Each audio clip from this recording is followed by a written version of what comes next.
I'm thinking of going in there, Star Wars. Got the lightsaber. Give it up one more time for Paul Anderson. Looking dapper as always. Very good. Thank you. How are you enjoying Liverpool Comic Con so far? We've got a rowdy crowd here for you today. Yeah, I can't believe I'm like the only one sat out here on my own. When I was back there, I was like, surely there's other people up there with me. I can't do this on my own. I need a few people to bounce off. But then again, all of a sudden, I look around, I think to myself, this will do me. We are so thrilled that you've come to talk to all of us today. And what we're going to do is I'll ask a few questions and fangirl on my own here. And then we have microphones. We've got number 1, 2, 3, and 4. Don't worry, I'll throw you mine. Whoever wants it, who's a good cat. We'll make sure we get to you guys as well, because at Monopoly, we want it to be about the fans as well. But I'm so glad to have you here in Liverpool. Tell us about Peaky Blinders, because obviously we're all fans and we know your character in and out. But what's the experience been? It's such a long tenure you've had on the show. Yeah, that's a great question, because like 10 years we spent on that show. And Killian and I, we spoke about it on the last season. Like, we've been brothers, well, 10 years. It felt like our friendship went into, we really did feel like brothers. I'm very close with him anyway. But Joe was the one that really upset me. I can't act. I can't. No, I mean that. I find it very hard to act. And what I mean by that is, without sounding like, all sort of actory sort of bollocks, but I find it very hard to just, if you want to be tough, right? I'm a tough guy, right? Like this, and then if you want to be sad, sad. Like that sort of acting, really. And I can't do that. I have to feel it. And when Joe died, or should I say John Boy? No, but when he did, it was so, when me and Killian saw him laid out like that, it was real tears, it was real tears, and it was a real loss. Honestly, I felt like, it was a real loss. It was a real sort of blow, and I literally just started crying. Arthur likes to cry, but yeah, like I say, they're kind of real tears, and then and it was the same. It was the same at the final season. We was like, a lot of us were sad. Then there was Helen's passing, and and such a long time to spend together as a family, and then that was it, and then bang, all over, just gone, and we ain't coming back. You've heard it here, and I'm joking. No, we're doing a film. We're going to do a film. Yay! This is what I'm told. That's all I can say as well. I just know that Stephen Knight has written a movie, or is writing one, and so you've got that to look forward to. I don't know what it's about or what's going to happen or what, but yeah, there is one coming. So yeah, wow. That'll be funny going back together, because it's always weird, you do a TV show for that long. I've never been in or played a character for that length of time, and to just walk back into it, it just becomes so. It's a luxury. It's an absolute fucking joy to just walk back in. I put the tash on, and that's it. I never wear my own tash. Sometimes I do. The day I had the haircut, I remember the first time I ever got the haircut. By the way, if I go on here, stop me. No, we're here. All right? Because I can talk some bollocks. No, but I remember getting a haircut, and it was London Fashion Week, right? And despite what you think, I'm not into fashion, right? But it was London Fashion Week, and we got that like shaved sides, and I went. It was up here. It was in Liverpool, and went back to London. And that night, a girl I was seeing, she was at a party at some fancy thing. Anyway, I turned up, and I had a hat on because I wanted to hide this like ridiculous haircut that I had. And the director said, you know what, I think it'd be good for you, a moustache. Right, for Arthur, and I had a beard. I had a full beard, and with that hair, I thought that will look good. You know, that's a good look. But no, he was like, I think a tash, which made me look about 200. You know what I mean? Like, I always look at Arthur and feel like, I mean, don't get me wrong, I ain't 21. You know what I mean? But I look at Arthur sometimes, I think, fuck, you know, I look 100. I look 100. And that moustache and the. You know, I don't know, but yeah, but London Fashion Week, and the girl I was seeing at the time went, "What's up with you? You know, what are you wearing a beanie for?" I was like, "It's a new look," and then she went, "Take it off." Anyway, I took it off, and I fucking looked around this room, and it was full of these fashion, you know, like all that. And I just felt like a real fashion sort of victim, you know what I mean? Like the hair was that real, you know, the real like trendy sort of haircut, and you know, I might love clothes. Well, I do love clothes, you know, and I love looking sort of like a dishevelled kind of sort of poet, you know. I prefer Billy Connolly's description, windswept and interesting. Love it. But on this day, people looked at me and probably thought, "Look at this geezer, he's gone with a fashion look." You know what I mean? He is Fashion Week. Have a look, you know, and like because I looked like, you know, a lot of people in this party, because they had all like these trendy haircuts, and I was like, no, this ain't me. This ain't my choice. Oh no, this ain't my trendy haircut. I ain't got this done for Fashion Week. Believe me, I hated the haircut. We all did. We all really hated them. It was like your Zoolander moment. Yeah, maybe, but what do you think? I mean, did you like those haircuts? Because before we started, there was nothing. If you Googled Peaky Blinders, all you got was like a page and a paragraph. If that, there was nothing about the Peaky Blinders. When I went to research who they were, first of all, when I read the title, when I got the first script, I thought, what is it, like some sort of Cockney musical or something?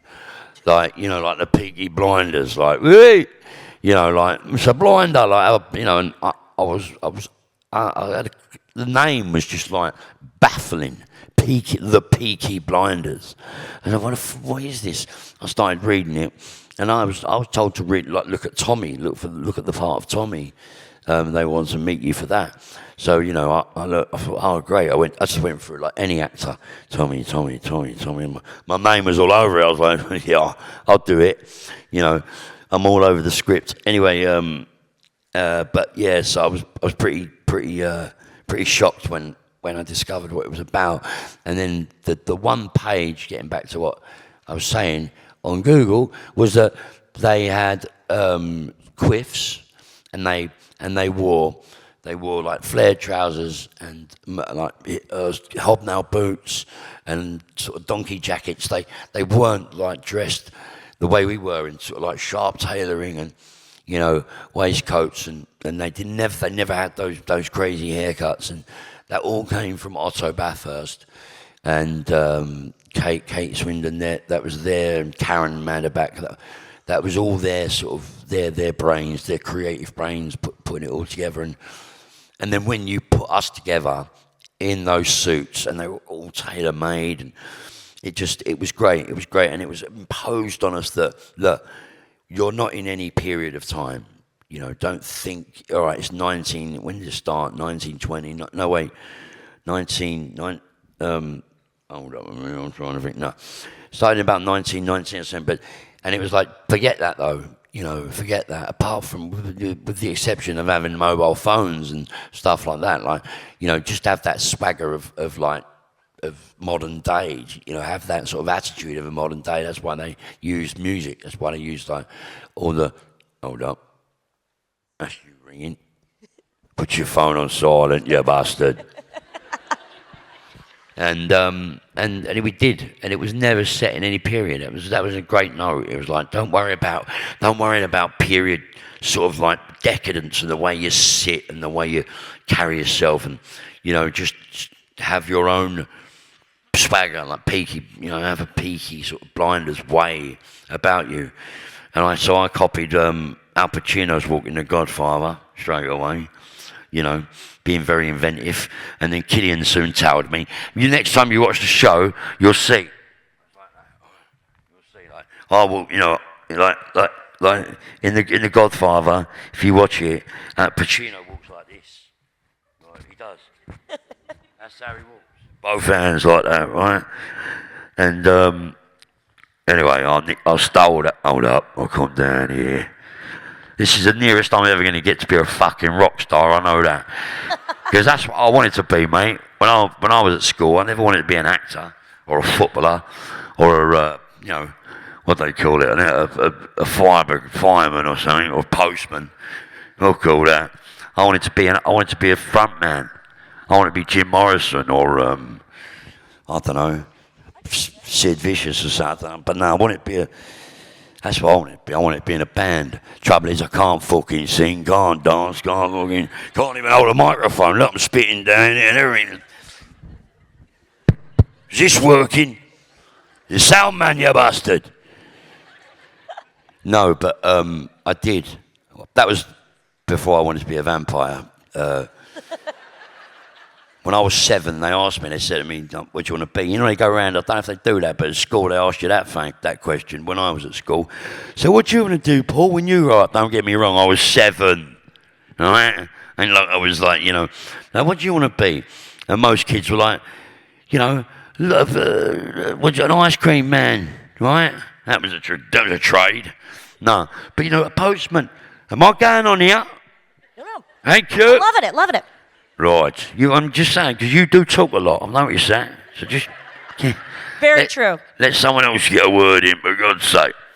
But they did. They went round and said, what do you want to do when you grow up? You know that one? Where's the young people in the audience? You get that one. What do you want to be, son? What do you want to be when you grow up?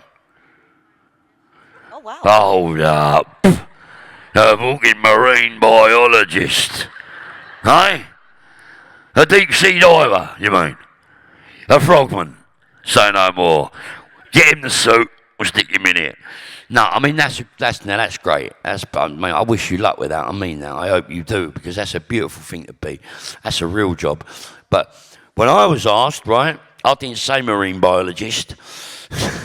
Not many people at my school did, by the way. They were they weren't that ambitious. So good on you. They were like, I want to be a policeman. He got done at lunchtime. I want to be like, you know. Anyway, and I said, they come to me, and I was as shy as anything, right? And I meant it with all my heart. I said, a vampire. And my teacher was like, what? Sorry? And I was like, well, like a vampire, you know. Why, Paul? And I was like, well, you get to fly and live forever and bite like the necks of beautiful girls and all that. I mean, that's how a man thought at 7, but don't forget, I grew up in a very strange neighbourhood. And they called my mum and dad up to school and all that and said, like, listen, what's your son watching? What's he into? What sort of influence? They might like, I got in trouble. And like, what do you allow him to watch? The kid wants to be a vampire. That's his ambition, the geezer. Anyway, when our lunchtime came and I was chewing on her neck, I said, how do you feel now, you? Get me mum up to school. Call her now, you bastard. But yeah, so that was my game. Anyway, turns out I wound up being an actor. Which is an occupation that I love. You know, I don't regret it for a minute, and it's one that I find, you know, I take very seriously, and very rewarding, and you know, on many levels, it gives me a chance to exercise my fucking, you know, crazy head, my, and the demons that taunt me, you know, in my mind, and I get a chance to play all these parts and bring them, you know, to the stuff I do. And I haven't done much, you know, I haven't done a great deal, but I'm only in second gear at the moment. I intend to I hope I can do a lot more. That's what I intend to do a lot more. So now Peaky's finished, I can get a chance to do something else. So yeah.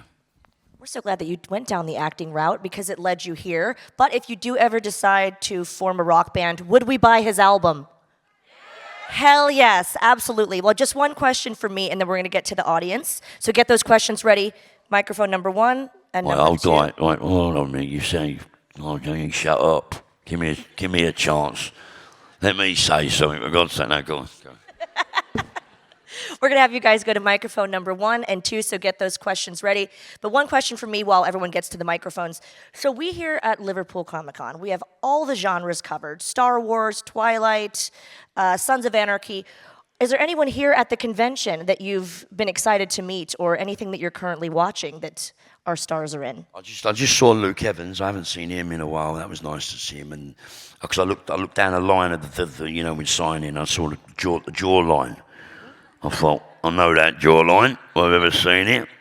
That's Evans, right? And then, but no, I'm not really excited to meet anyone. It's funny because it's sort of we're equals. I guess if I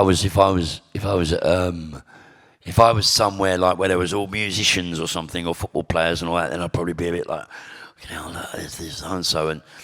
But when there's other actors, I very rarely get excited to meet any actor, to be honest. Can you tell us your favorite musicians, favorite rock stars? Yeah, I mean, like straight away, there's like Jim Morrison, or there's Matt Johnson from I mean, but when it comes to rock stars, it's like, to me, I'd want to be the Lizard King. I guess the only way I'd get to do it is play him, really. But maybe that's been done. Val Kilmer has done such a good job that I don't think you can compete with it. I was thinking about maybe doing Lemmy. Oh, yeah. Motorhead. That'd be great. Ozzy? But, yeah, so... Ozzy? I like Sabbath. No, I love Black Sabbath, but, I don't find him that interesting, that Osbourne. He's like, so you've got it down already. Perfect. He's just so bit like everything's a bit fucked up on that one. Isn't it though? And I've already, I'm more Arthur's already like, if you soften Arthur's voice and all of a sudden it is fucking Ozzy, like. So. That's tremendous. We're going to take a question from this lovely lady at microphone number 1 on the right. Hi, Paul. Hello. My nan loves you, but I just want to say, what do you like to do in your spare time?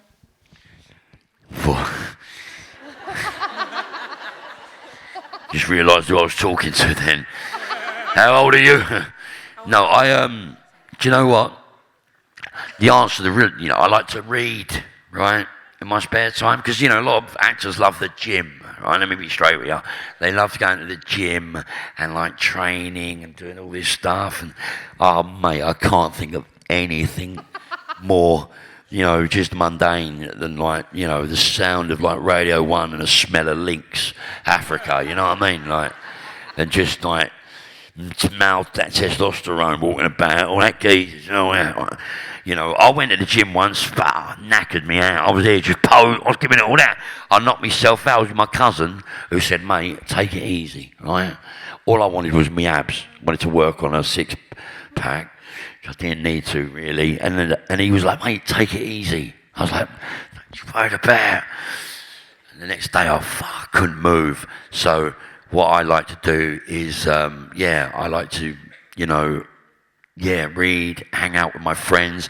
If I could get paid to do nothing, and what I mean by that is just live my life where I wake up in the morning and the most important thing I've got to do is go and have a coffee and a croissant with my pal in the West End and just sit there all day, just talk, take the piss out, ridicule people and so on, and just have a laugh and enjoy life. That I'd sign up for that all day. So in my spare time, which I have a lot of, by the way, being an actor, you're very, very fortunate to have a lot of spare time. Oh, where you going? You don't walk out on a man when he's talking. Fucking hell. Stop her at the thing. I'm joking. No, so you do. You're very fortunate to have some time, and when you do have that time, because when you are doing a project or doing a film, or you put everything into it, and I certainly do. So when I'm done, I like to just like decompress and sit and play PlayStation, and and just hang out. It's great. Thank you. Thank you. Thank you. Great question. We've got a question here on microphone 2 on the left. Hiya. Hello, Paul. Are you okay? All right, lad. Out of all the seasons, which one was the best for you? Yeah, good. That's a good question, lad. I think number sort of full of purple haze to me now when I think about it. No, because I lost myself in Arthur at times, I swear to God, like, I'd go home and I'd be in the shower and all that, and I'd just be like, Linda! And my God didn't even have a bird, you know what I mean? There was no one in the house. I was on my own in the flat. And, or I did have a girl at that time, and she was like, what, who? I was like, no, I'm learning lines, like literally, I was like, I was gone a bit, and I think season 3. No, 3 was Macca. 3 was when I met Linda, and I wanted to be, and he went all pious and so on, and that's what I hate. I was really worried because I liked being Tommy's like mad dog, and that's what like a lot of fans liked, and not that I just wanted to be violent. Because I detest violence, but Arthur had a heart and the only reason he was violent was because it was a family and they're gangsters and and so on. But when I was with my brother protecting him or doing just being his puppet and sometimes being taken advantage of as Arthur was. And I think that mainly really kicked in around about season 2, season 3, and I think when Changretta, that was what, season 4, was that season coming? You a good sort of fan of you bastard. I haven't got the brains for that. There you go. See, you were lost in it and all you. Yeah. No, but I think season 5 that might have been, and I did like that when the Italians came for us and we got the black hand. I hated the beginning when I had to wear that horrible wig. And the girls put a wig on me, mate. Do you remember it? And I'm in the garden with a cigar, and I got my baby in my hands. That's how I was the other day. No, but this wig on. I'm on the farm, and Arthur's all trying to turn his hands to being Linda's kind of got away with him, and when I carried on reading, it was like, oh, I get my hair cut, and I get put the suit back on, I get off the fucking farm and leave the chickens. You know what I mean, to die.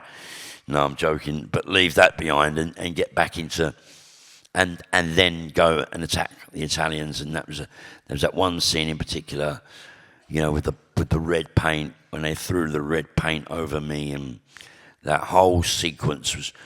Stephen Knight's got such an imagination, and he wrote an unbelievable 7-8 page sort of fight scene with. It was a sort of game of hide and seek. I mean, we got truncated. The scene initially was very, very in depth, quite explored, much more explored than it ended up being because we never had the budget for everything that Stephen wrote. So we had to break it down to this one room and a couple of little I had to go up the ladder and go across that thing and jump down. But that was. Literally, I shot going up the stairs, and then we shot that other me going along, who's in another part of the building, and then it looked like I jumped down and dragged one to the paint and do him in the paint and stuff. So I think that was season 5. I think I really enjoyed that. Yeah. Man. Great, thank you, Paul. Cheers, la. Thank you. We've got a question here at microphone number 1 on the right. Hello, sir. Hi, me again. There she. Oh, all right, lad. All right, come on. Take your time. Deep breath. Yeah, I'll just... Pace yourself. Take your time. If you want an actor, Take your time. right, I was just wondering, if you weren't an actor, what do you reckon you'd end up being? If I wasn't, If you wasn't an actor. yeah, what would I? Where would I have ended up? Behind the door, that's for sure. No, I don't know. You know, I really don't know. That's a great. That's a really good question because I have no like recollection of wanting to do when I'm, you know, now I'm an actor. It's all I sort of can do, really. I mean, I think most actors give that answer, right? But and it ain't true because, well, you know, they can do anything. Anyway, if I weren't acting, you know, all I'd want to just get a pound note, you know. And but I certainly wouldn't. I wouldn't know how to sort of, you know. I've never had a profession and I've never had a real job, so to speak. But I certainly would have been doing something creative if I weren't an actor. It would have been something in the creative field somewhere, maybe drawing or something, you know. No, I'm joking. No, but something creative. I'd have definitely done something creative. Are you sure creative? What, lad? Are you sure? I like what I'm hearing. I'm telling you. You sure? What you do with yourself? Come on, we got a. Oh no, you're the marine biologist. Yeah, I'm a marine biologist. He's dived up there. I was going to just say we got a marine biologist. He's up there. So what happens? Don't start all that walking away. What happens if you don't become a deep sea diver? Probably not an actor. Yeah? I like it. I like this kid. Get up here. Jump up here on the sofa with me. Answer a few questions. Give a round of applause, everybody. Got Moxie. We've got a question over here, microphone number 2 on the Come on, left. son. Come on. Come on up. Jump up here. Sit down. Hello, Paul. All right, lad. Were there any scenes Hello. or storylines in Peaky Blinders that challenged you? And also, what was it like working with Cillian Murphy and, of course, the late Helen McCrory? Yeah. Don't worry, you can answer something in a minute, but this is a serious one, this one, you know what I mean? It's an Irishman and all, so you got to... Right, so... Storylines first, anything that challenged you? Yeah. And second, what was it like? Straight away, the challenging storyline was when Tommy Flanagan came into it, played my dad. I think it was season 2, in the boxing ring. Because I ain't gonna get heavy here, right? We won't get too heavy, me and the kid.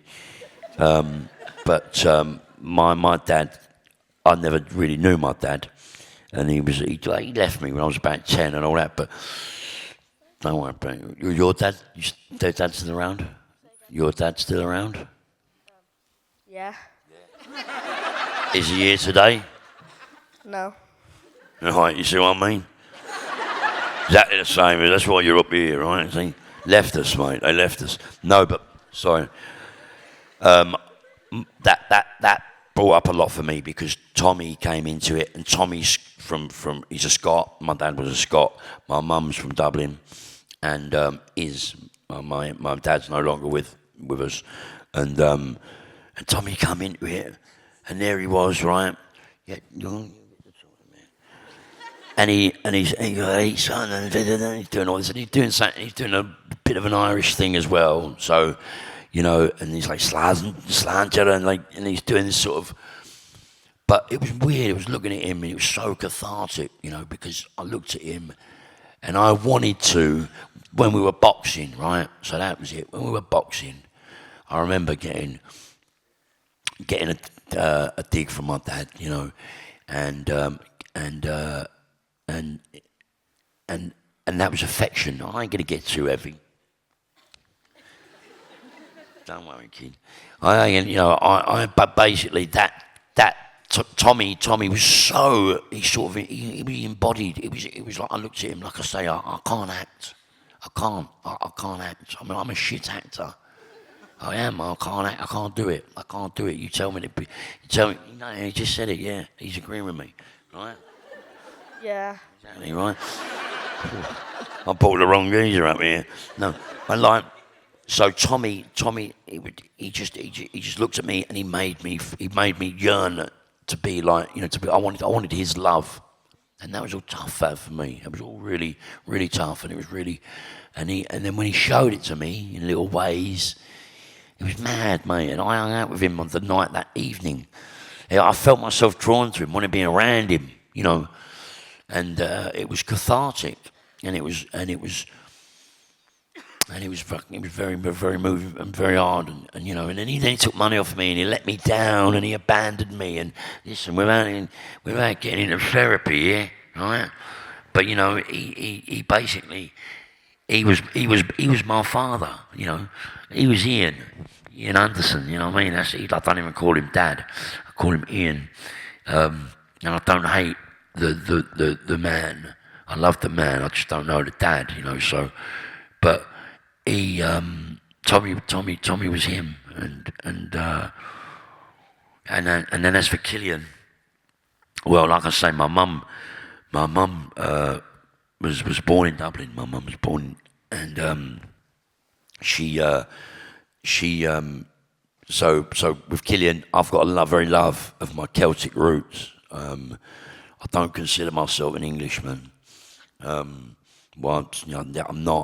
not. Even though I sit up here with a London accent and all that, and and I get that sort of Shane McGowan one, you know what I mean? I get that moody, you get that in London from the Irish, you know what I mean? How you fucking, how do you think you are, like fucking, like Rod Stewart was saying, you know what I mean? But, or Shane, but deep down I do have that. I do have a love of my Celtic roots, and with Killian, like I say, him being an Irish, we had a lot. We were surrounded by Irish on the cast and crew. The directors, last 3 directors were Irish. The cast, loads of, and northern and southern.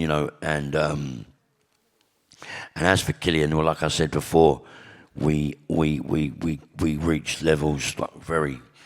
Very touching, although we found it hard to show that sort of stuff on screen, you know what I mean? Off screen, like all the subtext, it was there, but the one time I forced him to do it, and listen, if I am going on here, because you ain't shut up, has she? Nah, she ain't. Tell her to slow down. Yeah. Slow down, tell her to slow down. Just tell her to slow down. Slow down. Shit. Right, now, but mate, I forced him in the very final scene of season 6, in episode 6, when I walk over to the chair, you're Killian, right? And I walk over to the chair, and I go like, on your feet, soldier, you know what I mean? And I kick the chair, right? And not very, very little of it was scripted. Me and Killian had this great ability to sort of, not even improvise. I don't know what it was. We knew these characters so well that we could, especially only with Killian could I do it. We could just go. We didn't. Steve. It was all based in Stephen's words, but we really could play with it. And I was like, on your feet, and he's like, Arthur, and that's when I went into him, on your feet, you know what I mean? Easy, I'll do him easy, you know what I mean? I picked him up, and we really did struggle. I really struggled with him, and the point I'm coming to is, after the fight, he walked over to me and he went to me, and he does what he normally does, you know what I mean? And he's, right, okay, okay, Arthur, look at me, right, and I fucking just grabbed him like that, right, and that weren't scripted.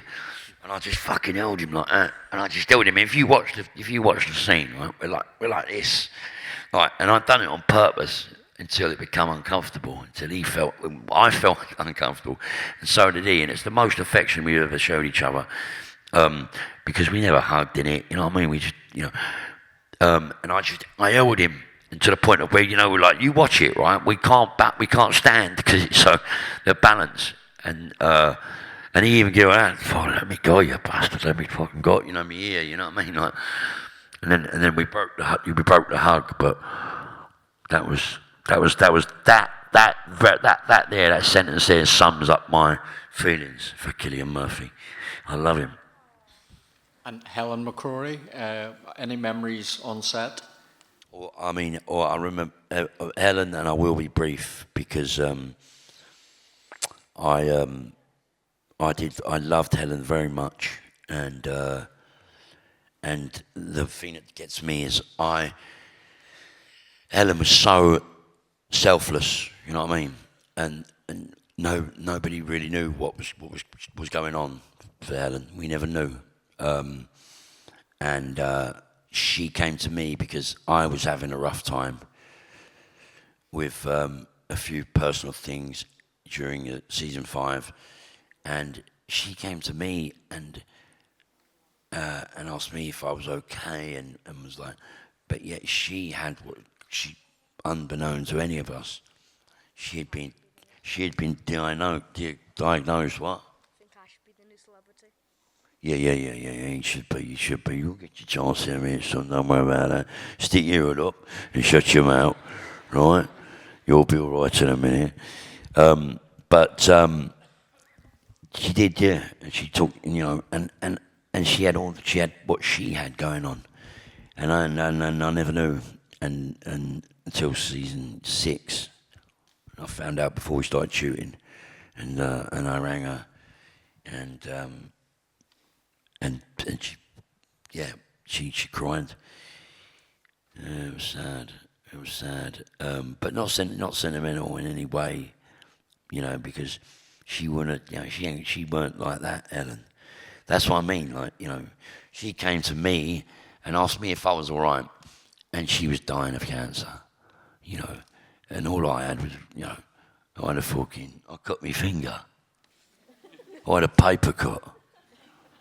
You know what I mean? Or no, I was pissed off with the script. I don't know, like, whatever was going on for me that day. And she was like, look, what's up with you? You know, do you want to talk to me? You can talk to me anytime you want and all that. And, you know, and if only I'd have known that where she was at. And no one did. You know, that was well, you know, those that did, I mean, but, you know, I never knew. And Thanks, Paul. Cheers, lad. Thank you. Great question. Yeah. We've got a question over here at microphone number 1. It'll be our final question of the panel. Thank you. What's your favourite movie or TV show? Probably something like really bland. Bobby Smith Spencer really bad. I don't know where that's what I heard. I don't know what you said. It speaks too quick for me, that scouse. I'm not being funny. What did you say? Yeah, I'm the new celebrity now, thanks. Yeah. I'm the star of the show. I'm the Well, you want to be a marine biologist, eh? See, you change your mind now, you know, all that deep sea diving in the freezing cold and all that. You'll be up here, but doing all this. And I'd much rather deep sea dive than be up here with you. Oh, Lord. Don't you worry about that. I like that. He's got an attitude, the kid. And you've got to have an attitude, but this lovely girl hasn't. So, my favourite, what was it? My favourite films, darling, did you ask? Right, well, my favourite film of all time, and it's a very easy answer, right? It was The Warriors. You might maybe ask your mum or your dad if they know that film, but like, it was a 1979 film by Walter Hill. He definitely don't know this kid. Me wingman, you can go and sit back down, you, in a minute. Right? Wait it up, just stay there a minute. I'll tell you in, but you don't cross a man when he's talking. You're familiar with that one with horses, isn't you? You never walk past an horse, run its face, you always go behind it. All right? So go behind the horse. Go on, run back to your seat. Go on, run back there. Hurry up, I'll time you. The Warriors, 1979, Walter Hill. Well, give him a round of applause. Yes. Thanks, lad. and that's it. You know, to have a favourite film. What's yours? I don't really watch films, to be honest. Yeah, that's it. Don't you worry about that. You will do though. You will do. I mean, I bet you do, but you just don't realise it. Yeah, you're a sort of you're Disney, and you're a Disney girl, aren't you? Surely. If anything, it's probably like a Christmas film or a Halloween. There you go. See, there you go. What do you like? Your own life. It's a Wonderful Life. I know. Tell me about it. I've never heard of it myself. They say it's a good Christmas film. It's fucking terrible. It's a black and white thing. Apparently the geezer runs through the snow and all that. I don't know. Scrooge and things like that. I like those kind of films and Christmas films, or Elf and The Grinch. Do you like that, The Grinch? I just remembered my favourite films, It and It Too. What one? Both. No. I mean, what one for in? Excuse me, I'm sorry. The What? first one. No, what did you say though? What film? It. Oh, It. What? With a clown? Wow. Please wrap it up. It says here. Please. Who's talking on that? Yeah. No. Siri, no. Okay. Please wrap it up. We will wrap it up.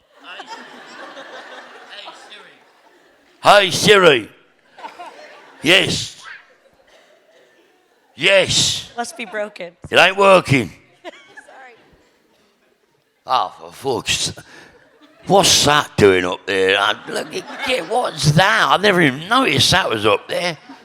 How am I looking? Look, dishevelled, as usual. Windswept and interesting, right? Sure. Yes. Right. Yeah, I know, rock and roll, swindle, that's right. That's no good though, look, I can't see myself. Every time I fucking go...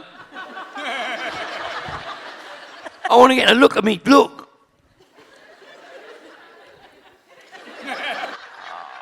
How do you mean to do that? You can, lad, there's a way round it. Don't you worry about that, there's always a way round.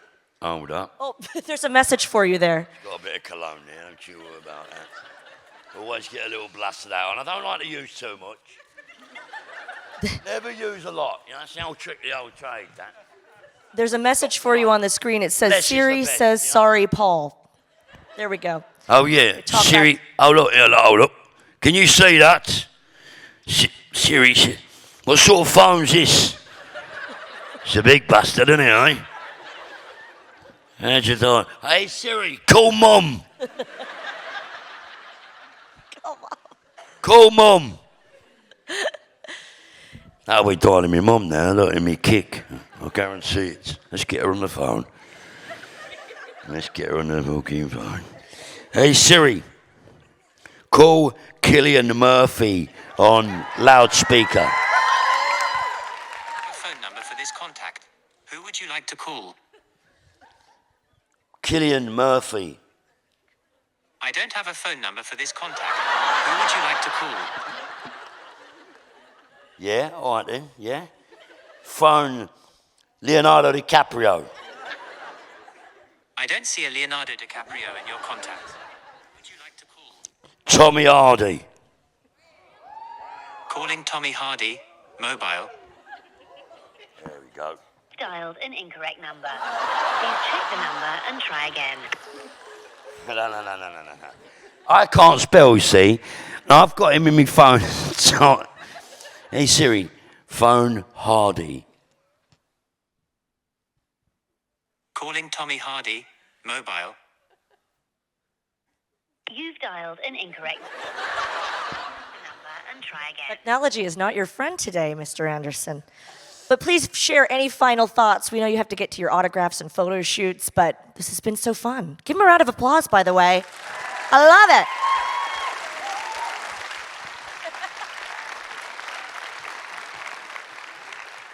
Tells me I have to leave here.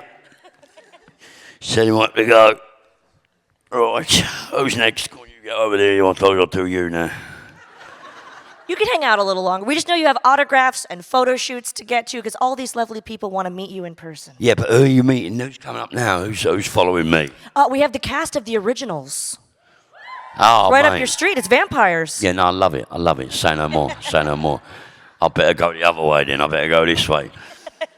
Thank you all very much, honestly. Thank you. Ladies and gentlemen, please keep it going for Paul Anderson.